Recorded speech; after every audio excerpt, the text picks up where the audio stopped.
शरीर से जुड़े हुए कुछ ऐसी बातें जिसके बारे में खुद लड़कियों को भी नहीं पता। उनके कैरेक्टर के ऊपर सवाल उठाया जाता है, वो अपनी बॉडी को कैसे ट्रीट करती है, उनकी बॉडी के बारे में बहुत गलत गलत चीजें मतलब धारणाएं बना रखी है लोगों ने। दैट्स रियली क्रेजी मिथ जो बिल्कुल भी सच नहीं है। अभी जो मैं मिथ पढ़ने वाली हूँ, ये मेल मुझे मेरे सब्सक्राइबर ने भेजा है और ये सुनने के बाद वो कहते हैं ना, दांतों तले उंगली चबा जाना, ऐसा ही हाल मेरा हो गया और आपका भी डैम श्योर होने वाला है। सुनो तो सही कहा गया है।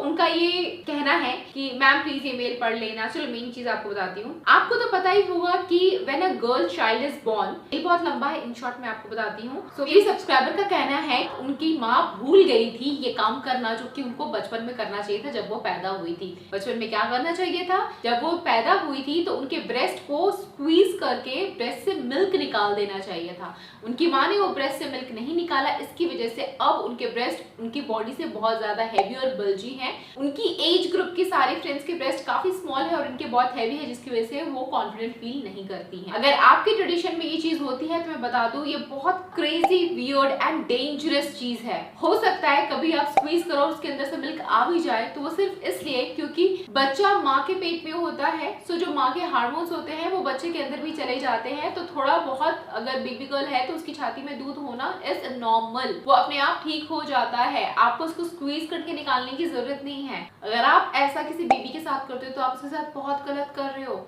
ये मेडिकली सही नहीं है। आप प्लीज किसी डॉक्टर से सलाह ले सकते हैं इस बारे में, but this is very wrong practice अगर आप करते आ रहे हो तो। कई बार देखा है कई मालिश वाली भी आती हैं तो बच्चे का मसाज करते टाइम उनके ब्रेस्ट को स्क्वीज करके दूध निकाल भी देते हैं, ऐसा कभी मत करना। स्टिल अगर आपके ब्रेस्ट बहुत ज्यादा हैवी हैं और आप उनको शेप में लाना चाहते हैं तो मैंने एक वीडियो बनाई थी बहुत टाइम पहले, वो आप रेफर कर सकते हैं। बहुत सारी चेस्ट एक्सरसाइजेस होती हैं, वो अगर आप करते हो तो वो शेप में आ जाएंगे। एंड आपकी बॉडी कैसे भी हो, don't feel ashamed about it, just be confident guys.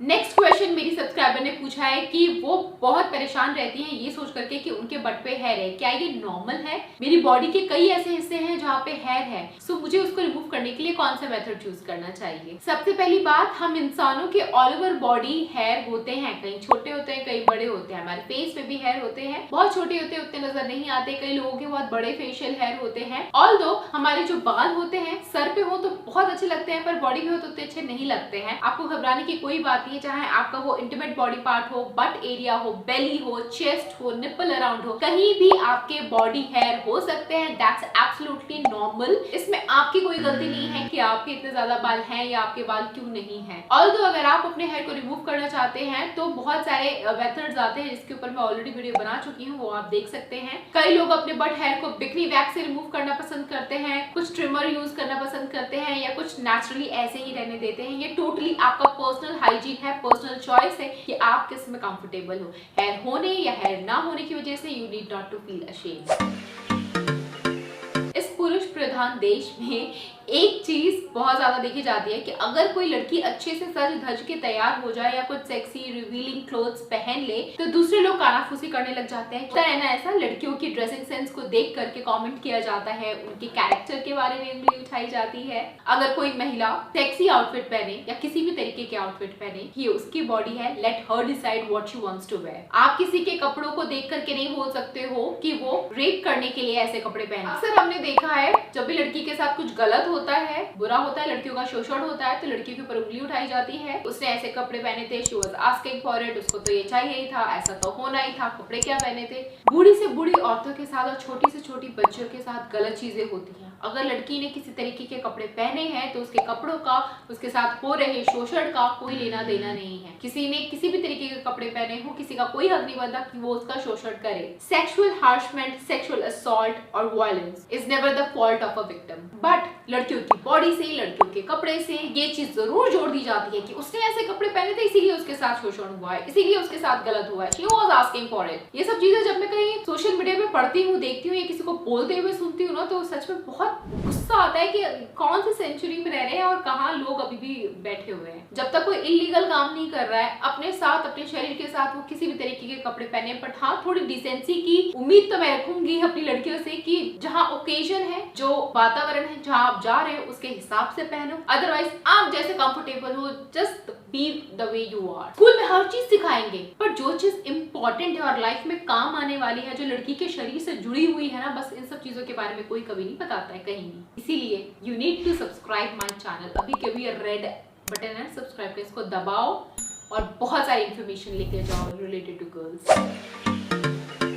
लड़कियों के शरीर से जुड़ा हुआ बहुत बड़ा सच, फर्स्ट टाइम सेक्स करोगे ना, बहुत दर्द, बहुत ब्लीडिंग होगी, बहुत दुखेगा। बस ये सुन लेती हैं लड़कियां एंड देन वो बस सारा टाइम सोचती हैं कि भाई मेरी शादी होगी तो मेरा क्या हाल होगा, मैं क्या करूंगी, बहुत ही पेन होने वाला होता है और उनके मन में डर रहता है। फिर जो शादी के बाद जो स्पेशल मोमेंट होता है, उनका हनीमून का जो पीरियड होता है ना, वो डर मून में बदल जाता है और वो डरती रहती है, डर के मारे वो एंजॉय भी नहीं कर पाती हैं। और कभी कभी कुछ लड़कियों को इतना ज्यादा पेन होता है ना, लिटरली मुझे कमेंट आते, दीदी मुझे इतना ज्यादा पेन हो रहा था और मुझे लगा कि शायद पेन होना नॉर्मल है, इसीलिए मैंने दांत बींच लिए, मैं सह गई और मैंने अपने पार्टनर को बोला नहीं कि मुझे डिस्कम्फर्ट हो रहा है, मुझे हर्ट हो रहा है, मुझे दर्द हो रहा है और मुझे बहुत ब्लीडिंग हो रही है, मैंने नहीं बताया। और जिसकी वजह से उनको आगे चल करके उन्होंने अपने गायनेकोलॉजिस्ट को दिखाया तो पता चला कि कुछ प्रॉब्लम थी, इसलिए उनको इतना ज्यादा पेन हुआ था। So girls, it's a myth. हाँ, फर्स्ट टाइम सेक्स करते हुए आपको बहुत ज्यादा पेन होना एक मिथ है, नहीं होना चाहिए।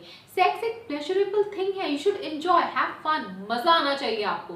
दर्द किस बात का, थोड़ा बहुत डिस्कम्फर्ट जरूर हो सकता है, पेनिट्रेशन के थ्रू करने से डिस्कम्फर्ट होगा, आई अग्री, बट बहुत ज्यादा सिवियर पेन होना, that's not normal. You have to tell your partner, be patient, go slow, give pleasure. Sex pleasure करने के लिए होता है, सजा के लिए तो नहीं होता, तो फिर पेन किस बात का। और जिस चीज में पेन हो फिर वो चीज ज्यादा लॉन्ग लास्टिंग नहीं होती है। तो आपका रिलेशनशिप भी अच्छा तभी बना रहेगा जब वो प्लेजरेबल रहेगा। एक को मजे आ रहे हैं, एक को दर्द हो रहा है, एक दर्द में रो रही है, ऐसे थोड़ी ना होता है। लड़कियों को सिवियर पेन नहीं होता है, आई डू अग्री पेन होता है। देखो हर किसी की ना बॉडी अलग है, किसी को बहुत दर्द हो सकता है, किसी को कम दर्द हो सकता है, लेकिन सिवियर पेन इतना होना कि आप बर्दाश्त ना कर पाओ तो वो तो गलत है ना। You should go slow.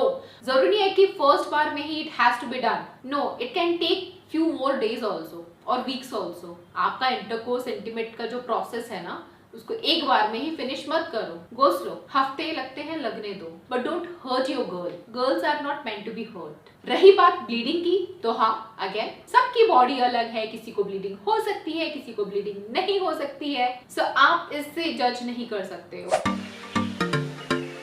A doctor can tell if a woman is virgin or not। बहुत सारे लोगों को लगता है हम तो वर्जिनिटी टेस्ट करा लेंगे, हम तो डॉक्टर के पास ले जाएंगे, हम तो डॉक्टर से पूछ लेंगे। डॉक्टर से क्या ही पूछोगे, जाना कभी किसी डॉक्टर के पास पूछने के लिए। अगर सेंसिबल डॉक्टर होगा तो आपको शायद फ्री में 2 थप्पड़ भी मिल जाए इस बात के लिए। कोई डॉक्टर चेक करके नहीं बता सकता है कि एक गर्ल वर्जिन रही है या नहीं है। इस बात का एक्यूरेट होना है मेडिकली आप कोई प्रूफ ही नहीं कर सकता है। It is not as simple as looking for a hole in the hymen, because there is always a hole in the hymen. तो कैसे वर्जिनिटी टेस्ट कराओगे? हमारा पीरियड का ब्लड जहां से आता है वहीं से आप इंटीमेट होते हो, so of course there is a hole, there is a place जहां से ब्लड आ रहा है। तो जब ब्लड आने की जगह है, सो ऑफ कोर्स कुछ जाने की भी तो जगह होगी ना। So how you can say कि वर्जिनिटी टेस्ट करा के आप कंफर्म कर सकते हो। एंड वर्जिनिटी टेस्ट करा के किसी लड़की के कैरेक्टर के बारे में बात करना, that none of your business. और अगर ऐसा कोई पार्टनर आपका है तो उसको वहीं छोड़ दो and move on. You guys, ऐसी और भी बहुत सारी क्रेजी वियर्ड अजीब से मिथ है। लड़कियों की बॉडी से जुड़ी हुई कुछ ऐसी और भी बातें हैं जिसके बारे में माँ भी नहीं बता पाती है। ट्रस्ट मी, मेरी माँ मेरे से खुल करके इतना बात नहीं कर पाती थी। अब हम माँ बेटी बहुत अच्छे से बात कर लेते हैं हर टॉपिक के बारे में, बट जिस टाइम पे टीनेज में मुझे जरूरत थी, मुझे नहीं पता था और मेरे पास कोई सोर्स ऑफ इन्फॉर्मेशन भी नहीं था। आपके पास बी नेचुरल जैसा करेक्ट सोर्स ऑफ इन्फॉर्मेशन है, सो इसको जितना हो सकता है ना प्लीज अपनी गर्ल्स के साथ शेयर करो। मेरे साथ #लेट्स स्प्रेड अवेयरनेस की मुहिम में शामिल हो एंड नॉर्मलाइज करते हैं लड़कियों की बॉडी को, पीरियड्स को, वर्जिनिटी को, फर्स्ट टाइम सेक्स को, एवरीथिंग। सो इसमें मेरा साथ दो। आपको सिर्फ इस वीडियो को शेयर करना है फ्री में, आपका कोई एक्स्ट्रा चार्ज नहीं है, कोई पे नहीं करना है। आप सब्सक्राइब भी कर लीजिए इस चैनल को। आपको गर्ल्स से related, beauty, makeup, fashion hack से रिलेटेड बहुत सारी वीडियोस देखने को मिलती हैं। And that's it for today. अगर आपको वीडियो पसंद आई हो तो I am waiting for your comment. Thanks for watching, I will catch you again, till then bye guys.